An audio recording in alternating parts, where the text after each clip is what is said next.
disruptors and curious minds, book lovers. We've made it to the end of Irreducible by Federico Faggin. I say we've made it to the end. I don't think you ever really make it to the end of this book and what this book means. It will stay with us long after we have finished. We'll keep thinking on it, keep expanding on it, keep talking about it. You'll probably get sick and tired of us talking about it. It is absurd to think that simple organic molecules, which represent an infinitesimal fraction of the complexity of the simplest known bacterium, could naturally self-assemble to form an organism capable of reproduction without any guidance and any idea of the intended result.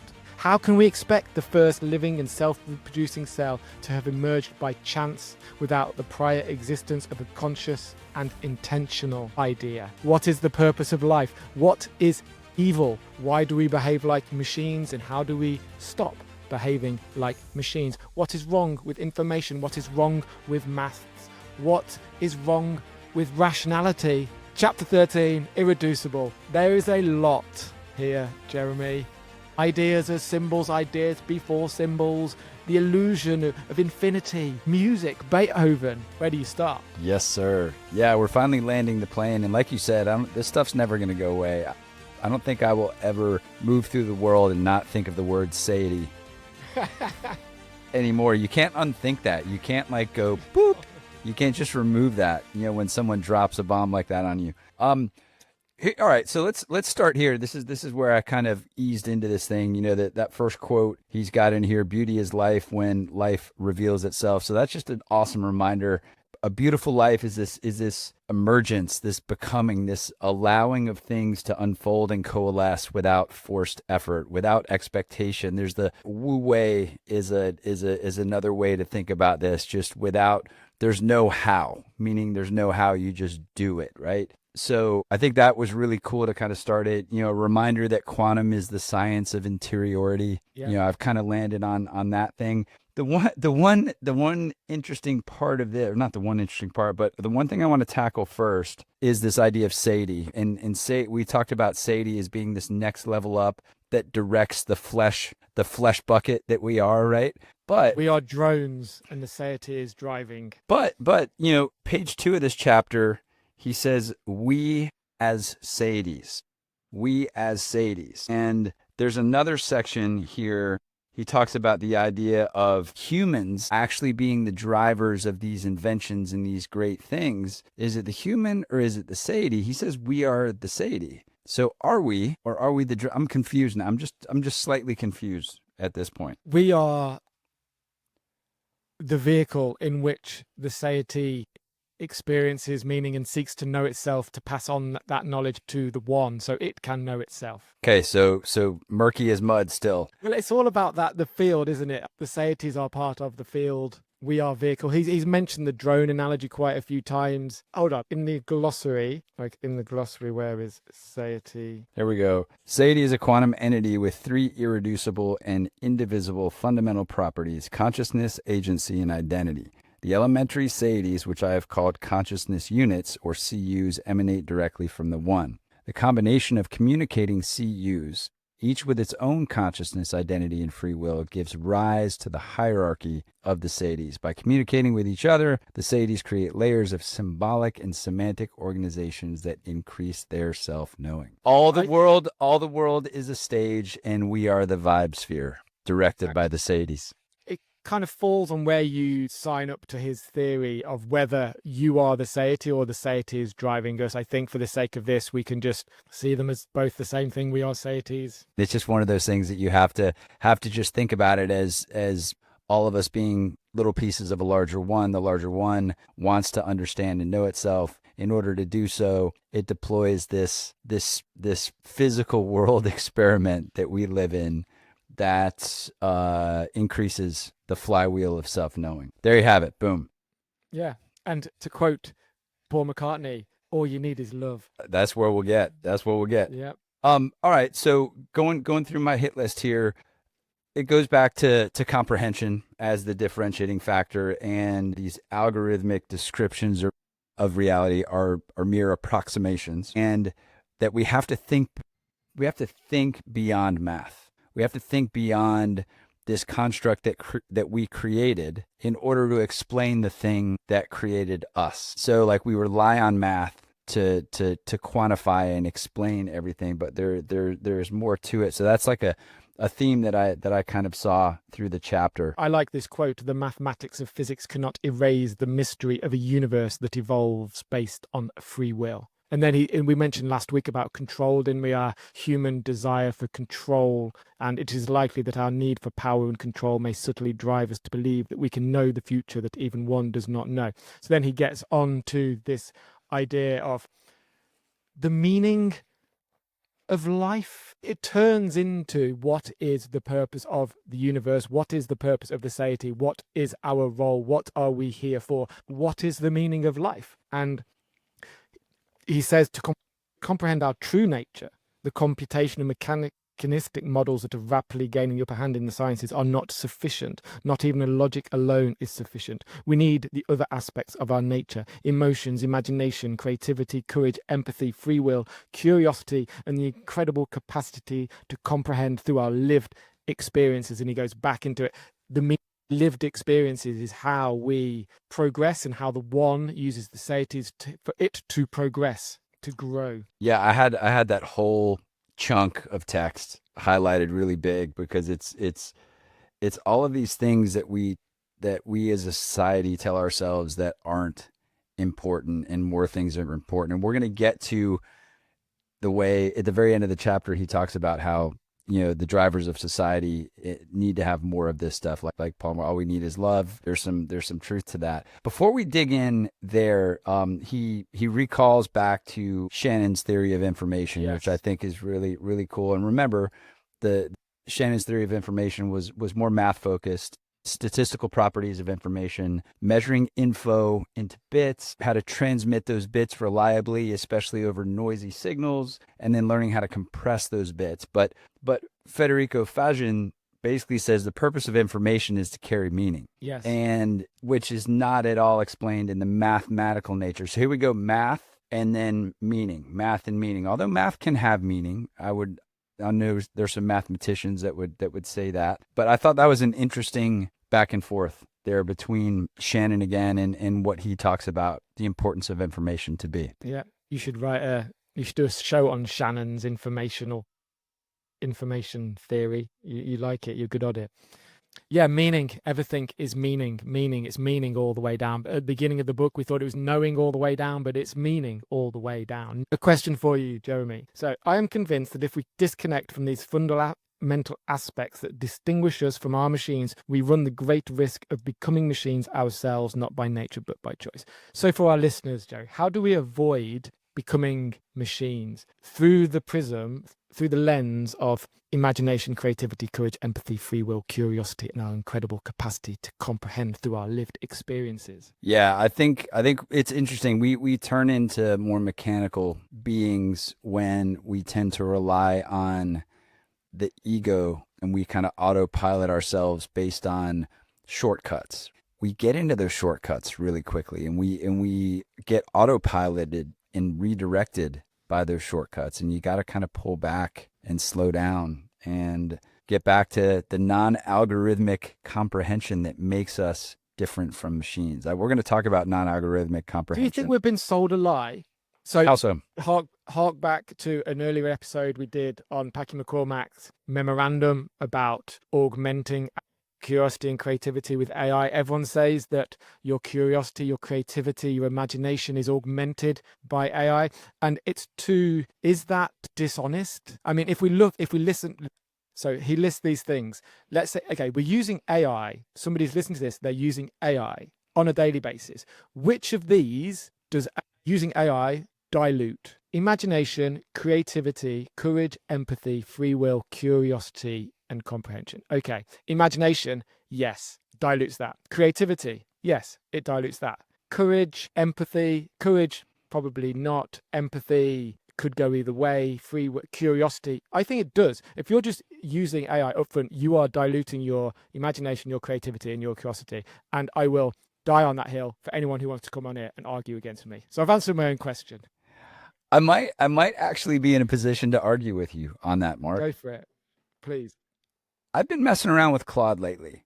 Mainly the reason why I've been using Claude is because I've really aligned with at least what Dario Amodei pushes out there as what he thinks the right way to do things is. And I've just listened to a few of the Claude developers in the various episodes and shows, not ours, but we'd love to have you on ours as well. But that's why I've been messing with it. But as I was kind of unpacking the chapter, I started using it as an adjunct to my thinking. I still have to power it with my own questions, my own curiosity. So I started when he was referencing in the book, calculating the limit to infinity of a series, right? And how that's the basis of a lot of technologies. And I just needed a quick reference. I'm like, what are some good examples of that? And then, navigation, GPS, digital communication, medical imaging. So that was kind of helpful.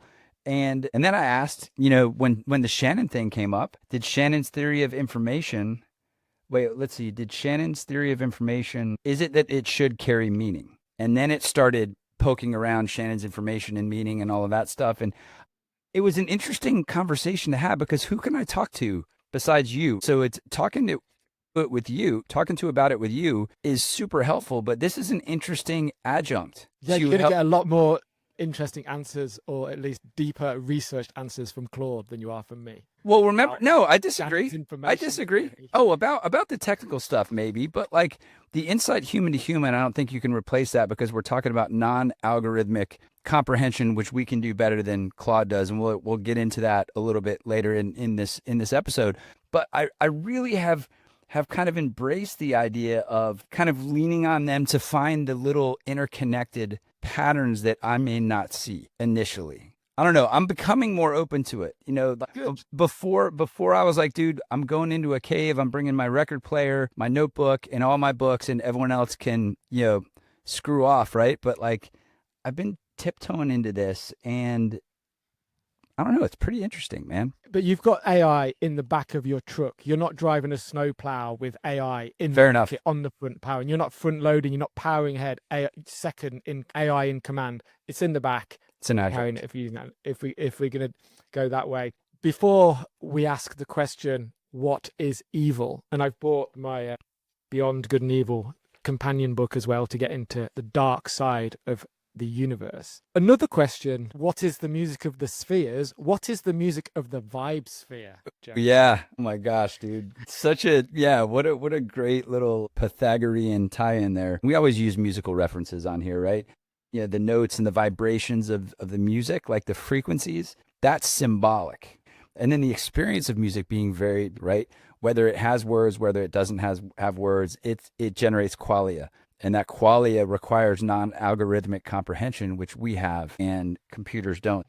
But what does the vibe sphere sound like, man? Well, music together with speech provides us with a striking example of the close link that exists between the inner and the outer worlds. Where words fail, music speaks. And I like this one. Music is perhaps the only example of what could have been if it had not been for the invention of language, the formation of words, and the analysis of ideas. The communication of souls, Marcel Proust. Surely the music of the vibe sphere is rock and roll. Oh man, I don't know. My vibe sphere has different vibes depending on what's going on in it. So as we talk through that piece, Mark, he continues to hit on the misguided nature of our reliance on the symbolic over and over again to predict the laws of reality. So this goes back to like syntax predicting meaning in writing. It goes back to like notes predicting meaning in music and math predicting the deterministic world. So there's very, very, very consistent themes in this one. Let's dive into the vibe sphere again. Page 271.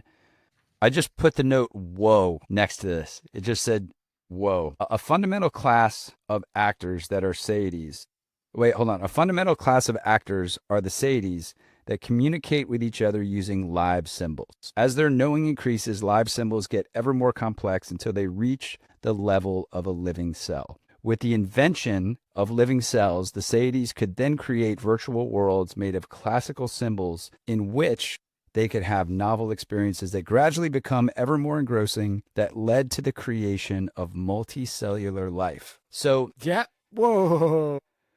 Dude, right? Like, that's... Well, yeah. the idea became before the invention. That's the meaning of the universe. It's a thought process. Every step is a thought. Every step is knowing. The Seities wanting to know themselves. And he expands on that idea, doesn't he, with the example in England. So he used an example of flooded coal mines in England they couldn't work out how to get the coal out of the flooded mines. And then this guy, Thomas Savery, eventually built and sold the first commercial steam-powered pump in 1698. And this was the spark that ignited the Industrial Revolution. But he speaks about the idea being in there, complete and fully formed before it's invented. So this idea that the idea comes first, and that the Seities, I think what he's saying is that the Seities had this idea of what consciousness and what we would become, and essentially via free will set out on let's call it the billion-year process to it. It's just a lab. It's a lab of experiments and iteration. Is this vibe sphere that his theory presents as physical reality? We're just kind of mucking about.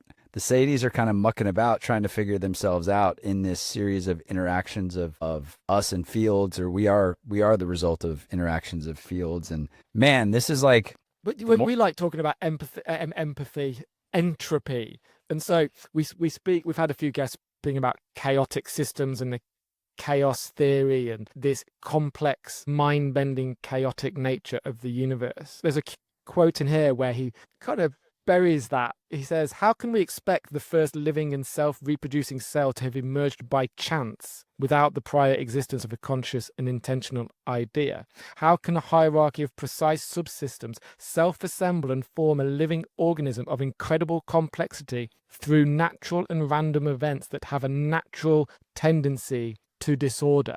And it's that last sentence, that have a natural tendency to disorder. How can clarity come from chaos? It can't. He says that it can only come from a preconceived idea. Meaning, so entropy. The universe wants to know. Entropy, the tendency towards chaos. That's that, right? Yeah. So consciousness can't come from that. Like, you can't have this clarity of order from something so chaotic. It's doesn't pan out. Yeah. So going back to the idea that you mentioned, right? Creation is an idea motivated by desire, is kind of what he starts going about with this. The idea comes first, and desire is the means to execute upon that idea. So it's almost like you're a scientist in a laboratory, or you're a Seitie in the vibe sphere, one of the two, and you have an idea and you test it by making some things happen and seeing how to increase your knowing. Yeah. About knowing. Let's talk about non-algorithmic comprehension. I've said that a bunch of different times. I'll leave that one for you, Jeremy. Shoot, you go. Well, that's what he calls this interaction of the Seities, and the ability of us to do that versus a bunch of pieces and parts in a metal box that can do things, but that can have algorithmic comprehension. He would argue that you don't use comprehension in that context. Algorithmic pattern recognition versus non-algorithmic comprehension. Comprehension is what makes us unique, because we can experience qualia, we can digest qualia, and my qualia is different than your qualia. Our Seities meet in the vibe sphere, and we bang around our qualia together, and something new comes out. Computers can't do that yet. That's where it was cool to just understand that there is a phrase now that says, well, why are we better than computers? Well, it's non-algorithmic comprehension. Boom. Someone needs to grab that. The inner qualia, experience of meaning. Shall we tiptoe into the shadow areas?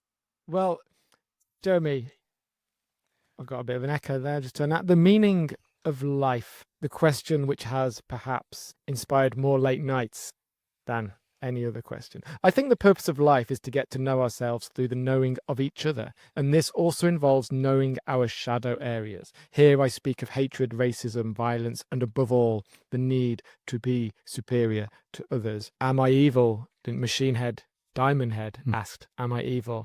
And here Federico Faggin explains that, if I understood this correctly, that evil, or being evil, hatred, violence, racism, is miscommunicating Seities. Distortions and gaps. So I tell you what, man, like this, the last chapter of this book, and you know about Right to Know You, we've talked a little bit about all of that, but everything in the last 5 or 6 pages of this book have been like very Right to Know You-esque, and this idea of the process of knowing yourself and understanding yourself is by going through the the steps in doing that. And he defines it really well. So these shadow areas are gaps and distortions in the process of self-knowing. And I was like, that's pretty interesting. And then he says something like, the main purpose in life is to understand the origin and shape of the distortions. That's a really just interesting phrase, like the shape of the distortions, which are these gaps in the difference between something like difference between the shadow area and the love and empathy and all the things that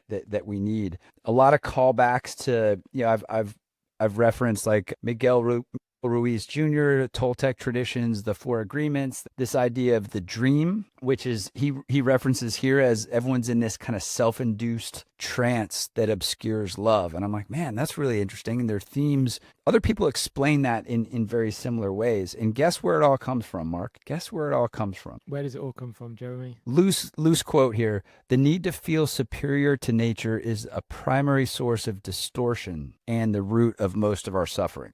The need to feel superior to someone else, to nature, to humanity, to all of that stuff is a really interesting way to explain that. So what do you think about like with the need to feel superior and what we see in society? Because it happens all around us. Yeah, well, it's that we are all the center of our own universe. We are that everybody listening to this has that feeling of superiority. They are familiar with it, and it's very Buddhist feeling of detaching yourself from your ego. And obviously he's mentioned this before about borrowing ideas from different Eastern philosophies, from different Western thought. So he's, again, perhaps borrowing ideas here. And he does mention that it's that superiority where the negative traits pop up. And what does he say? Once the problem has been identified, the Seities may become aware of deeper intentions and desires that have determined the ego's choices. Since the ego shares the essence of the Seities, this strategy allows the Seities to trace back and remove the underlying causes of her own misunderstandings. Yeah. So back to your dashboard, the Mark Fielding Seities dashboard, looking at Mark Fielding going, oh, he's jumping into some discord. He's getting a little egocentric. Let's pull him back, right? Yeah. The dashboard. My Seities need to be more vocal. And I don't know about this. So does this, I mean, the world is, he doesn't really say the world is full of people killing. Genocide is still happening. Children are dying every day. And I think, does this not give, I think it's too easy to say the evil is this.